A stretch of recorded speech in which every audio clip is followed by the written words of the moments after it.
Imagina por un momento que la oscuridad lo envuelve todo. No hay sonido, no hay luz, solo un silencio infinito que parece absorber hasta el último aliento de tu existencia. ¿Qué ocurre entonces? ¿A dónde va aquel que, en vida, sembró caos, dolor o maldad? La pregunta resuena como un eco en las paredes de la historia humana. ¿Qué le sucede a la gente mala después de morir? No es solo una cuestión de mera curiosidad, sino un enigma que ha obsesionado a filósofos, líderes religiosos y científicos durante milenios. Desde los mitos ancestrales que hablan de infiernos llameantes hasta las modernas teorías sobre la energía y la conciencia, la humanidad ha buscado respuestas, pero la verdad sigue siendo tan esquiva como la sombra de la muerte misma. En este viaje, no recorreremos caminos simplistas ni repetiremos clichés. Abordaremos el tema desde sus raíces más profundas, las creencias religiosas que dividen aguas, las interpretaciones filosóficas que desafían la lógica y hasta las perspectivas científicas que intentan dilucidar si algo de nuestra esencia perdura más allá del cuerpo. ¿Existe un juicio final, como proclaman algunas tradiciones? ¿O acaso la maldad se disuelve en la nada, como un sueño que nunca existió? Y lo más intrigante, si hay consecuencias, ¿son eternas o temporales? Castigo o redención. La primera pista nos lleva a las culturas antiguas, donde el concepto de un más allá moralmente estructurado comenzó a tomar forma. Los egipcios creían en la Duat, un reino de pruebas donde el corazón del difunto era pesado contra la pluma de Maat, la diosa de la justicia. Los griegos temían al Tártaro, un abismo reservado para los pecadores. Pero estas visiones, aunque poderosas, son solo fragmentos de un mosaico que se extiende hasta nuestros días. ¿Qué patrones emergen cuando unimos esas piezas? Y sobre todo, ¿qué revelan sobre nosotros mismos, sobre nuestro miedo a la injusticia o a enfrentar nuestras propias acciones? Sin embargo, antes de adentrarnos en los detalles, es crucial reconocer que la idea de un castigo post-mortem no es universal.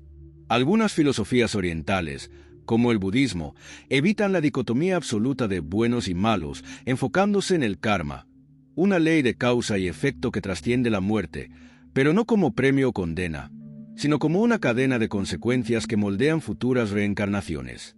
Aquí, la maldad no se paga con sufrimiento eterno, sino que se transforma en oportunidades de aprendizaje. ¿Podría ser esta una visión más compasiva? ¿O acaso trivializa el horror de actos atroces? La respuesta, como veremos, depende de lentes culturales, éticos y hasta neurológicos. Porque incluso la ciencia moderna explora si la conciencia, ese testigo silencioso de nuestras acciones, podría sobrevivir a la muerte biológica, llevando consigo las huellas de lo que fuimos. Pero esto es solo el umbral. A medida que avancemos, descubriremos que detrás de cada teoría yace una pregunta aún más profunda. ¿Qué define realmente a la gente mala? ¿Son sus actos, sus intenciones, o acaso las circunstancias que los moldearon? ¿Y si la muerte es el fin, importa siquiera? Si hay un hilo común en las religiones abrahámicas, es la certeza de un juicio definitivo. El cristianismo, el islam y el judaísmo coinciden en que tras la muerte, el alma enfrenta las consecuencias de sus actos. En el libro de los muertos egipcio, el difunto declaraba: «No he cometido injusticias, no he robado, no he matado». Pero en el cristianismo, este juicio adquiere un tono más personal. Un Dios omnipotente, que todo lo ve, decide el destino eterno. El infierno cristiano no es solo un lugar de fuego, es la separación definitiva de la divinidad, un vacío existencial que Dante describió con escalofriante detalle en su infierno. Para algunos teólogos, como Agustín de Hipona, el castigo eterno es una necesidad lógica. Si Dios es justicia absoluta, el mal no puede quedar impune. Pero aquí surge una paradoja. ¿Cómo conciliar un Dios amoroso con el sufrimiento sin fin? El Islam ofrece una perspectiva similar, pero con matices. El Corán describe el Jahannam, infierno, como un abismo de tormentos físicos y espirituales, pero también introduce la posibilidad del perdón divino, incluso para los pecadores, si Alá así lo decide. En contraste, el judaísmo rabínico tiende a enfocarse en un periodo de purificación temporal, Gehenna, más que en una condena eterna. Estas diferencias reflejan tensiones teológicas profundas. ¿Es la justicia divina retributiva o restaurativa? El castigo busca equilibrar escalas o transformar al culpable. En Oriente, el budismo y el hinduismo rechazan la noción de un juez supremo, pero no la de consecuencias. El karma opera como una ley impersonal. Cada acción, buena o mala, siembra semillas que florecerán en esta vida o en futuras reencarnaciones. Un asesino podría renacer en un reino de sufrimiento, pero no como castigo, sino como resultado natural de su energía mental. Aquí, la maldad no es una esencia, sino un velo de ignorancia que puede disiparse con el tiempo y el esfuerzo espiritual. Este enfoque elimina la figura de un verdugo cósmico, pero plantea otra inquietud.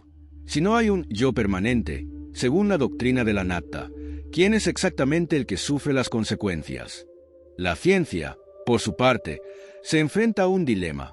No hay evidencia empírica de un más allá, pero tampoco puede descartar la posibilidad de que la conciencia trascienda el cerebro. Estudios sobre experiencias cercanas a la muerte, ECM, revelan patrones comunes: sensación de paz, revisión de la vida, encuentros con seres de luz.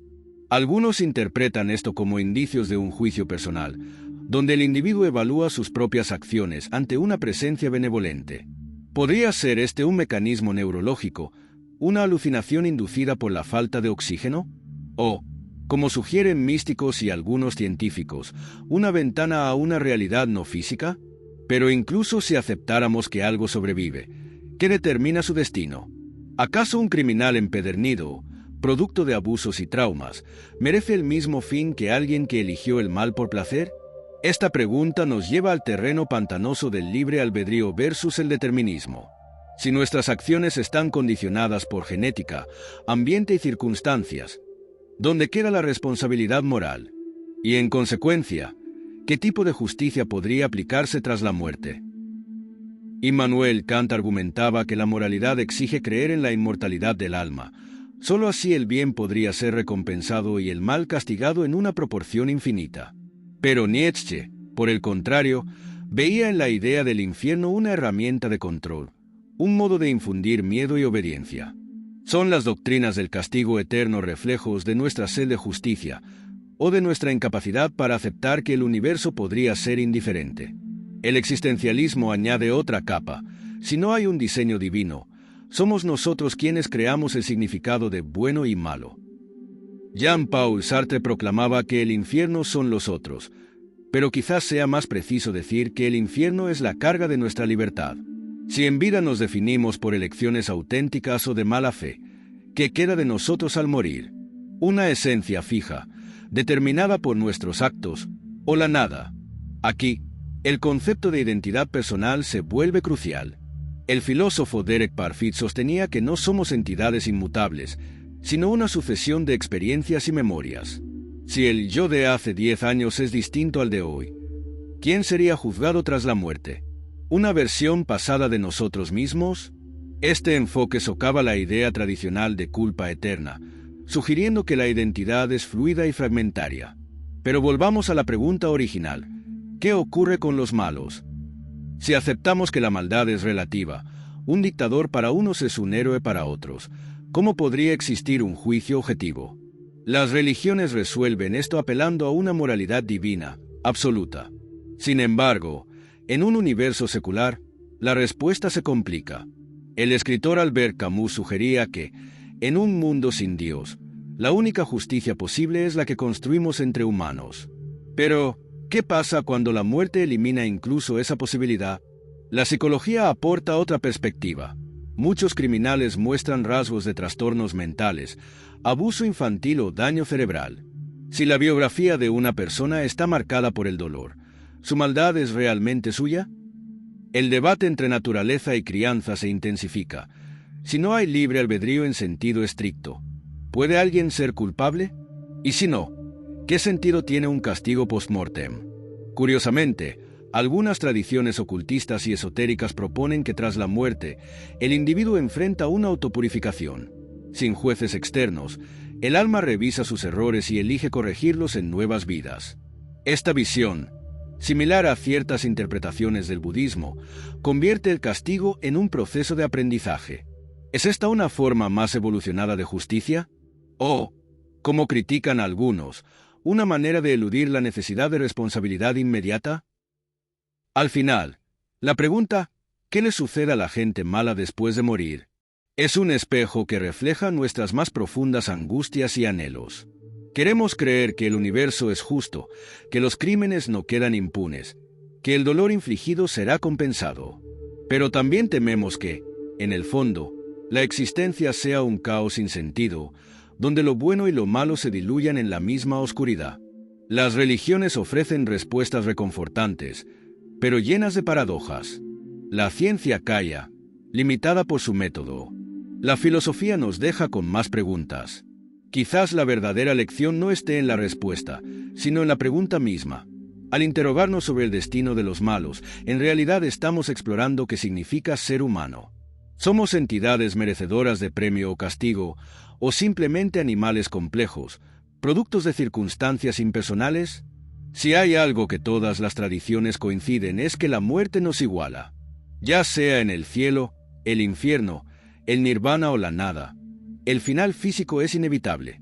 Pero lo que ocurre después, si es que algo ocurre, depende de creencias que, en última instancia, son actos de fe. La maldad, como concepto, podría ser una ilusión cultural, un relato que tejemos para dar orden al caos. O quizás sea una realidad metafísica, tan tangible como el aire que respiramos. En este viaje, hemos visto que las respuestas varían, pero la pregunta perdura. Tal vez, en lugar de buscar una verdad universal, debamos aceptar que el misterio es parte de nuestra condición. La muerte, como horizonte inalcanzable, nos recuerda que vivimos en un universo lleno de preguntas sin respuesta. Y en ese espacio de incertidumbre, encontramos no solo miedo, sino también la chispa de la curiosidad, la compasión y la esperanza. Así que, la próxima vez que pienses en el destino de los malos, recuerda, la pregunta no es solo sobre ellos, sino sobre nosotros. Sobre qué elegimos creer, cómo enfrentamos nuestra propia mortalidad y, en última instancia, cómo decidimos vivir aquí y ahora. Porque si hay algo que la muerte nos enseña, es que el tiempo es limitado, y cada acción, cada elección, es un paso hacia el misterio que algún día todos enfrentaremos.